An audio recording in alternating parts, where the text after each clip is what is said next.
Bueno, buenas tardes. Nosotros vamos a hablar de la corrupción aquí en México, un tema ya tocado por muchas personas, es muy hablado.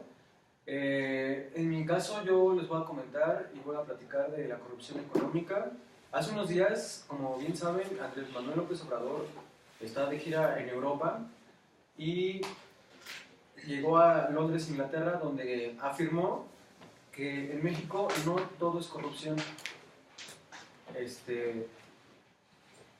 Dijo que los sindicatos son exclusivamente para ayuda de la población y rendimiento de la nación. Pero investigando, vi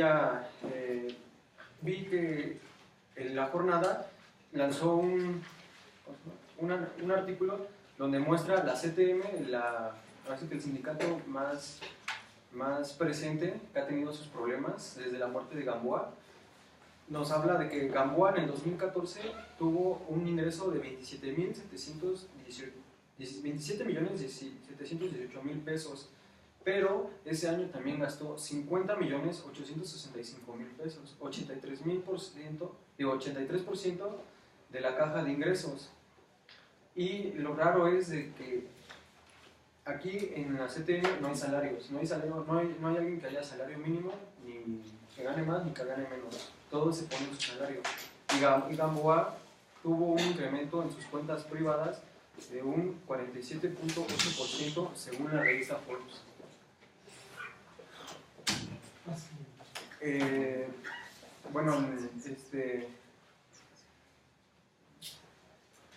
Pues vamos ahora también a algo interesante que es la corrupción en la educación en México. Y primero que nada para estar en el mismo contexto internacional y después platicar dónde estamos situados a nivel país. Según la Organización de Transparencia, que es un organismo independiente a nivel internacional respaldado por los gobiernos de diferentes países, México está situado entre los peores 15 lugares en puntos corruptivos en la educación en México, comparando con países como Guatemala, Turquía, Grecia y otros 30 que estaban 20 para arriba, 10 para abajo.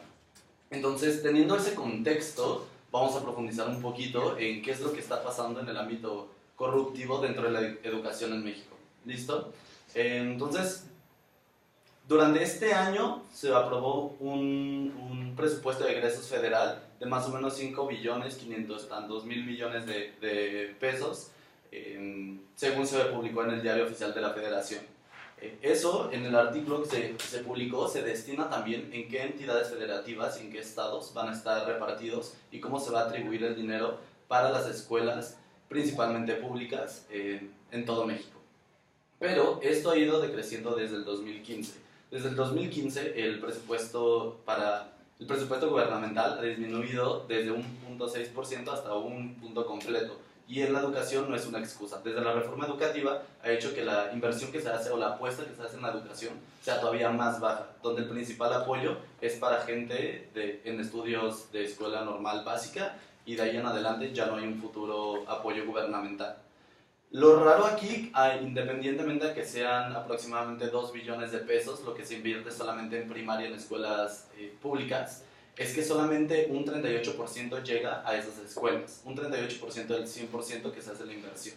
¿Dónde se queda esto? Les voy a platicar un poco más adelante acerca del ciclo corruptivo que existe dentro de esta educación, pero no solo es el único ejemplo que hay en esto, ¿no? Y retomamos un poquito lo que pasa en Oaxaca. En Oaxaca se registraron 48,000 y fracción de profesores, según la SEP, pero el salario que se está pagando es a más de 90,000 profesores. Si estos números fueran reales y si estos números fueran acertados, según el INEGI, el número de estudiantes que existe también en Oaxaca, cada aula tendría de 9 a 11 alumnos, cosa que no está pasando. Hay aulas que tienen más de 50 personas estudiando con un solo profesor. Y México se encuentra en el número 1 de ausentismo. 67% de los directores dentro de las escuelas reportan más de 4 meses de faltas en los directores solamente en escuelas de primarias, en escuelas normales. Entonces, todo esto se acredita y esto genera un resultado de los puntos más altos corruptivos en la educación que existe en México. Y como ejemplos existen en Oaxaca. Morelia es uno de los estados más afectados por la educación en México, y esto no nos deja avanzar en diferentes ámbitos. Y así es el principio del ciclo vicioso educativo. Ahora que mencionas esto de la educación, hace unos días el periódico Animal Político reveló lo que ellos describen como la estafa maestra, como lo máximo que hay de corrupción en este sexenio. Entre 2013 y 2014 se asignaron 3.433 millones a más de 14 dependencias gubernamentales, además de esto a universidades. Universidades, por ejemplo, la UAM, la Universidad Autónoma del Estado de México, la Universidad Autónoma del Carmen, la Universidad Autónoma del Estado de Morelos, y cuando les preguntaron a los titulares que quiénes sabían qué pasaba con el dinero que el gobierno les había entregado, solamente uno de ellos contestó. Pero bueno, la fuente ya no reveló qué más pasó. Pero lo interesante aquí es que no solamente esto de las universidades, sino también secretarías, por ejemplo, la del Desarrollo Social, con el titular de Rosario Robles, el Banco Nacional de Obras con el actual presidente electo del Estado de México, Alfredo del Mazo, con Pemex, con Emilio Lozoya como titular. O sea, la corrupción está muy presente y muy ligada tanto en el ámbito educativo como en el ámbito político. Bueno, ahora sí que contribuyendo con tu información que estás dando, la revista Forbes nos indica que por año en México son 374 millones de pesos lo que nos cuesta la corrupción aquí en México. Se supone que habían implementado una ley que se llama Ley 3 de 3, que nos dice que los políticos y altas autoridades deben presentar salarios mensuales, de dónde saca el dinero, sus bienes, ante Hacienda, como cualquier trabajador o persona física, para que se le haga el valúo y pague sus impuestos. Pero al momento de, ahora sí que hacer la investigación ante Hacienda, la información que aparece es errónea, los datos no cuadran. Y eso, los 774 millones de pesos, eso es el 9% de las ganancias de la nación en Producto Bruto. Entonces, ¿en dónde se va ese 9%? Y pues investigadores del UNAM, y no como punto personal, sino personas especializadas en todo esto, en ámbitos educativos, creen que el futuro de México viene desde la primera instancia, el primer contacto que se tiene, que las personas tienen con una institución gubernamental o educativa. Y retomando un poquito lo que habíamos platicado antes, si solo le está llegando un 38% de inversión, esto significa que tienen carencias en la educación a los profesores mismos, que tienen carencias en las aulas, que tienen mucha falta de recursos para poder tener un desarrollo puntual y amplio dentro del país, ¿no? Porque bien dicen que los líderes que vamos a tener mañana son los que se están forjando hoy. ¿Y qué es lo que está pasando? Estos líderes o estas personas que deben de estar estudiando no lo están haciendo por las pocas oportunidades que les estamos presentando. Están buscando alguna otra opción que a veces cae en esta misma corrupción, ya sea de alguna forma, básicamente por concepto tiene que ser ilegal, pero puede ser que sea de una forma por un puesto, en un puesto gubernamental, en un puesto en una empresa, en donde sea, o en actos ilícitos callejeros. Entonces, solamente para retomar un punto importante de las personas que están instruyendo esto y las personas que van cayendo en esta corrupción misma educativa, es importante saber que dentro de la Secretaría de Educación Pública, un ente que tendría que estar regulando este tipo de casos, tenemos a más de 250 maestros, bueno, que están bajo título de maestros, pero en realidad no ejercen la profesión. Están como choferes privados o están trabajando como en diferentes materias que no es la educación, pero reciben un saldo alto como un maestro de planta gubernamental. Entonces, eso es algo que también está pasando y eso afecta el ámbito corruptivo dentro de México. Y es muy simple lo que pasa en la corrupción en México y no solamente en la educación. Un presupuesto se tiene que avalar y se tiene que aprobar o rechazar. Principalmente siempre se aprueba mediante Hacienda. Después de eso, Hacienda puede mandar a hacer el departamento bajo de la Cámara Baja de Senadores hace una revisión de este presupuesto y se destina a todas las entidades y a todos los estados en México para repartirlo en las escuelas. Después de eso se hace un informe para ver que eso sí haya pasado o que no, si no pasó, a dónde se fue ese dinero. Pero de ese informe, lamentablemente, si falta dinero o si no se encuentran las fuentes, no hay ninguna consecuencia para las personas implicadas en esto. Simplemente el informe te dice hubo un gap, o por gap entendamos el faltante del concepto que se está hablando, en este caso dinero, hay un gap de tantos millones de pesos y no hay ninguna consecuencia para esto. Y esto nos implica muchísimo en el desarrollo y en el aspecto que va teniendo no solo nacional, sino internacionalmente México, en un ámbito educativo, o en ámbito político, o en un ámbito económico. ¿Por qué? Porque teóricamente la apuesta es la educación, pero cada vez decrementa la inversión educativa y cada vez es más alto el robo de estas inversiones. Y ustedes se preguntarán, ¿qué estarán haciendo las autoridades acerca de esto? Una investigación que hizo la Universidad de las Américas Puebla muestra que México está posicionado en el lugar 69 de países con impunidad. ¿A qué me refiero con impunidad? Alguien hace algo malo, lo atrapan, lo agarran, por falta de pruebas, se supone, lo dejan libre. Son pocas los casos que se llegan a sentenciar. Por ejemplo, ahorita tenemos el expresidente municipal de Veracruz, Javier Duarte, que pasa en prisión por el desfalco millonario que hizo. Pero ¿por qué a él sí lo agarraron y a los demás no? Porque la obviedad fue extrema. Se vio el desfalco millonario, mientras otros hacen desfalcos no tan, sí millonarios, pero no afectan tanto al municipio y saben cómo mover a las autoridades ahora sí que los políticos, los que están arriba, para poder esconder esos desfalcos de Hacienda, y tanto en Hacienda se supone, se cree que hay corrupción ahí adentro. Sí, esto que mencionas sobre Javier Duarte, también lo llegué a investigar y resulta que en el modus operandi de Duarte daba contratos fantasma, bueno, contratos a empresas fantasma, es decir, que no estaban instauradas o no existían realmente. Y esto, o sea, también lo que comentaba hace ratito, las mismas universidades lo hacen, las mismas secretarías, Pemex, la Sedesol, Fobiste, todo está como muy ligado a esto de la corrupción. No hay como lado bueno del que se le pueda ver, por así decirlo.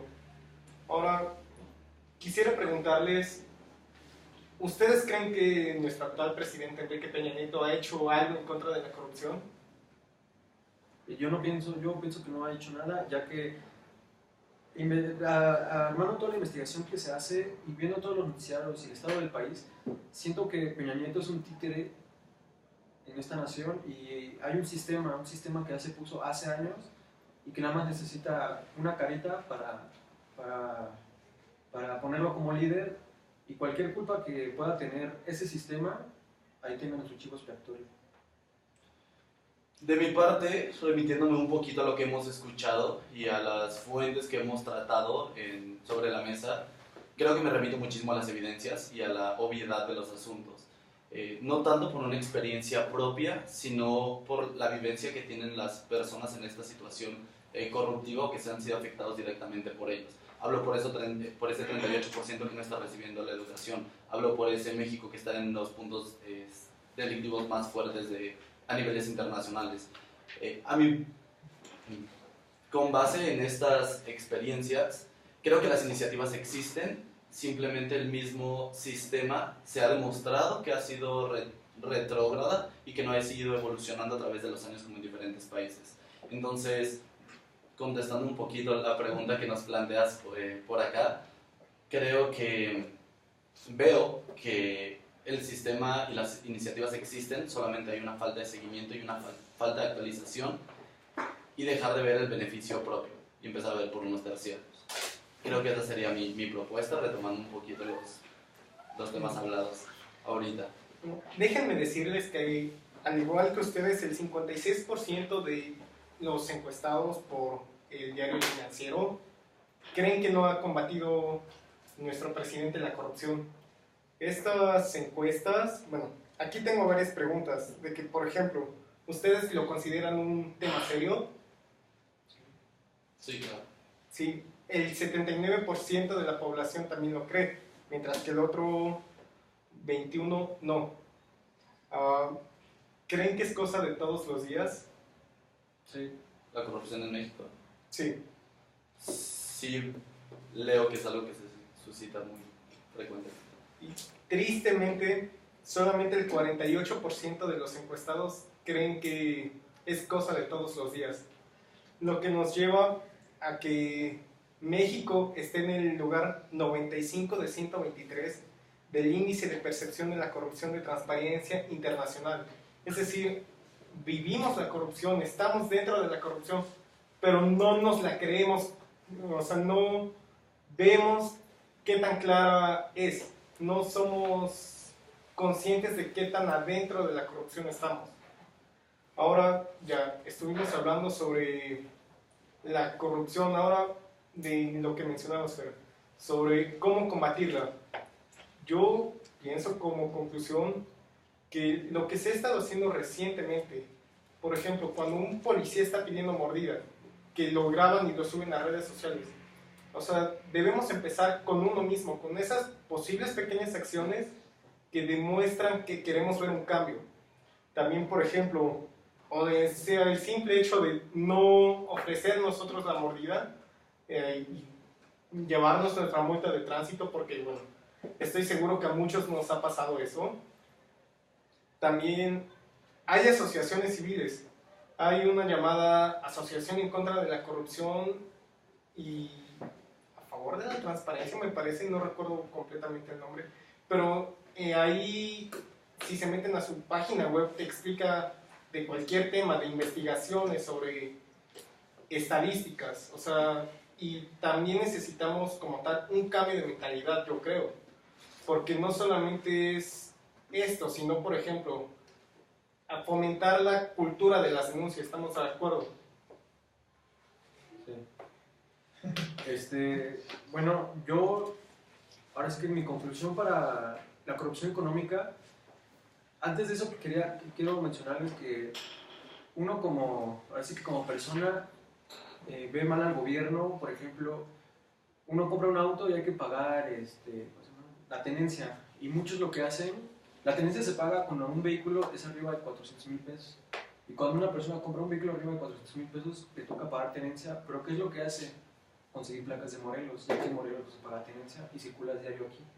Eso para evitar pagarle al gobierno. O también al momento de que compras un vehículo, una casa, un terreno, desde el mismo gasto de la colegiatura, lo quieren deducir todo para que sea el 100%. Y muchos piensan que deduciendo todo eso va a disminuir los salarios de los políticos y puede que la corrupción llegue a un punto que ya se vaya desapareciendo. Pero yo no creo eso. Como dice mi compañero Jorge, yo creo que hay que cambiar la mentalidad, hay que pensar más allá, estar un paso adelante de los sindicatos, de políticos, de autoridades, por ejemplo, como la policía, de pedir tu multa y pagarla, irla a pagar, ni modo. A todos nos ha tocado la mala suerte, pero es a lo que me refiero, de tener conciencia y cambiar el modo de pensar de cada uno. Creo que al final del día, bien lo dijo Malala, un lápiz, un cuaderno, un estudiante, un profesor pueden hacer un cambio y pueden cambiar el mundo. ¿Y por qué me remito a esto? La falta de educación ha sido el principal índice de la corrupción en México y es algo que se tiene que atacar directamente. Yo hago la invitación, no solo a instancias gubernamentales, sino a la sociedad en general, a poder estar informados acerca de esto, porque si la sociedad exige, se empiezan a ver los resultados. Y creo que esa es mi solución a corto plazo, o la solución que puedo presentar después de estas conclusiones a corto plazo, es que la información es poder. Y al final del día vamos a poder ver en qué realmente está pasando en nuestro país, pues los responsables no solamente es el gobierno, somos todos nosotros.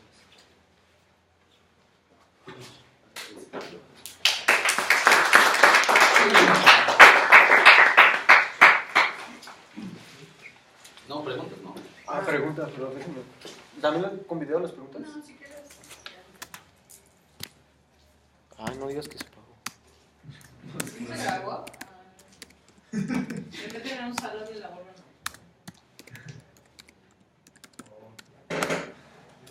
No, sí se grabó.